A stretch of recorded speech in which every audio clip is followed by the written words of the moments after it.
with a Tearlaments deck of which the likes we have never seen before.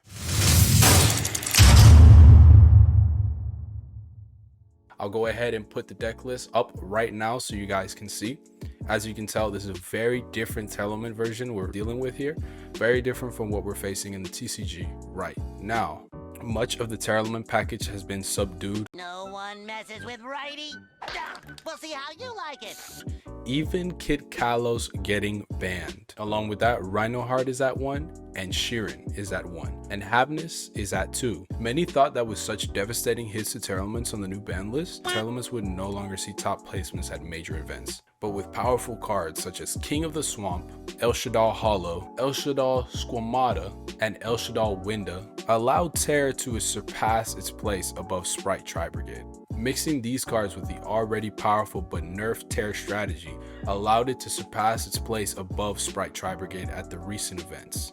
One key factor in Zekkei's success using this deck list was his preparation for the Tear mirror match. He made some changes to his deck, including adding one of each of the bestial cards except Saronir, as well as 2 copies of Super Polymerization in his side deck. Super Polymerization can be used to fusion summon your own Predaplant Dragostapelia or Mud Dragon of the Swamp by using your opponent's Helshaddoll Winda, Grapha, or Predaplant Dragostapelia. Zekkei is also testing out Helshaddoll Hollow. When sent to the graveyard by card effect, Helshaddoll Hollow's trigger effect will activate to send cards from the top of your deck to the graveyard equal to the amount of different monster attributes that there are currently on the field. This can potentially allow you to send a large amount of monsters into the graveyard when you're going second, after your opponent has set up their board. Along with the new Tearlament Kashtira card being at 3, milling will still be no problem, as Kelbeck is still at 3 even though Agito is limited at 1. Most of your Tear cards are untouched despite Rhinoheart and Sheeran. Havness being semi-limited at 2, you will still be running a total of 10 Tearlament cards. And with Kelbeck at 3 and Scream at 3, you will more than likely be able to dump all of your Tearlaments cards, at least in a couple of turns. Along with this, you will have the crippling effects of Helshaddoll Winda and a possibility to put it up either at the end of your turn or even during your opponent's turn. And with Grapha being so easy to summon using King of the Swamp and King of the Swamp being at 3, along with the various mills, you will be able to get out most of these big body fusion monsters with relative ease. With the Shaddoll cards being supplementary Tear cards, Hollow allowing you to mill, which is extremely good, Beast and Squamata both allowing for spot removal, really puts the edge on this Shaddoll engine. Tearlaments was almost completely outright banned. We haven't seen such a devastating hit to a archetype like this in either the TCG and the OCG for a very, very long time. So I just wanted to point out that it is super interesting that how a specific archetype can get hit so hard but still remain so powerful. Konami, you were really messing up when you printed Tear. Overall, it looks like Tearlaments is still dominating the game despite the extreme and harsh abrasive ban list put onto it that was effective this January in the OCG. As we saw 16 Tearlaments in top cut, it took around 21% of all top cut placements, putting it at the top above Sprite Tri-Brigade. Sprite Tri-Brigade, which had around 11 in top cut and took about 15% of the top cut placements. But I'll go ahead and run some replays if you guys want to see how these combos take place. That's really good. Tearlament cards are really good at bringing each other out or sending them to the grave or doing whatever. So some cards being limited to 1 is not the most devastating thing for Tear. Something I really didn't realize when I first saw the Tearlament ban list, or not even the Tearlament ban list, should be called the Tearlament ban list, but the newest ban list by the OCG. The fact that you can run KITKALLOS even with KITKALLOS being banned is pretty freaking absurd.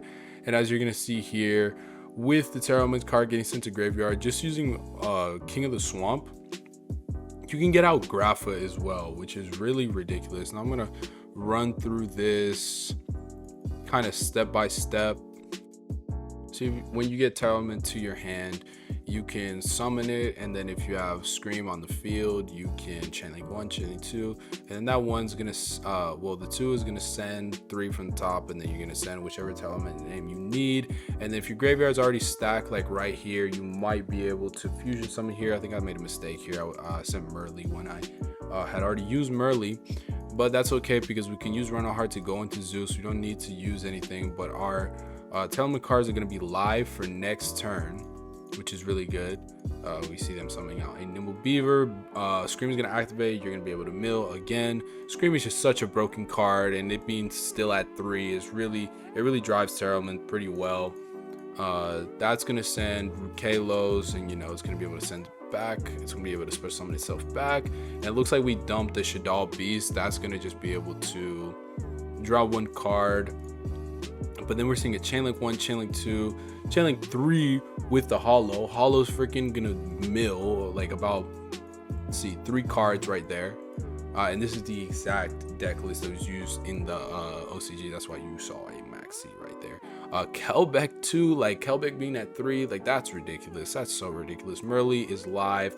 Merly, and it looks like we had a crime right there. They're gonna be able to go off, and then let's see. So banish on the Merly. That's gonna negate that effect. Merly's gonna be able to go off. Fusion summoning, I believe this is for Winda. Yep, then you put up a Winda, which is ridiculous. You're gonna add Havness back to hand. Havness is gonna go off because that's sent to grave. Using Havness and King of the Swamp, watch this. 2 cards, very easy to have in your graveyard, even when you're doing anything, because this deck, even with the hits, just mills. Kelbeck is at 3, Akito's at 1. You can just mill, Scream, mill. And look, just those 2 cards, you can have a Grapha. Look how insanely ridiculous this board is. You have a KITKALLOS, you have a Grapha, you have a Zeus, and you have a Winda. The Helshaddoll engine being added to this, and the fact that King of the Swamp is just so interchangeable in the amount of different fusion monsters you can get out, it's just absolutely ridiculous. After that, you have to scoop after that. So yeah, guys, that's a quick rundown of the possibilities you can do with these combos. I just wanted to show that to you guys really quick. More coming out, and it's always good to keep an eye on the OCG because it's very indicative of what might happen in TCG. If Tearlaments is still this powerful, even with the major hits made to it in the OCG ban list, I am very interested to see what the future of Tearlaments is for the TCG. With all that out the way, guys, I hope you enjoyed this video. If you want to see more content like this, make sure to like, comment, and subscribe. Besides that, guys, I'll see you guys in the next episode of Yu-Gi-Oh! House. Peace.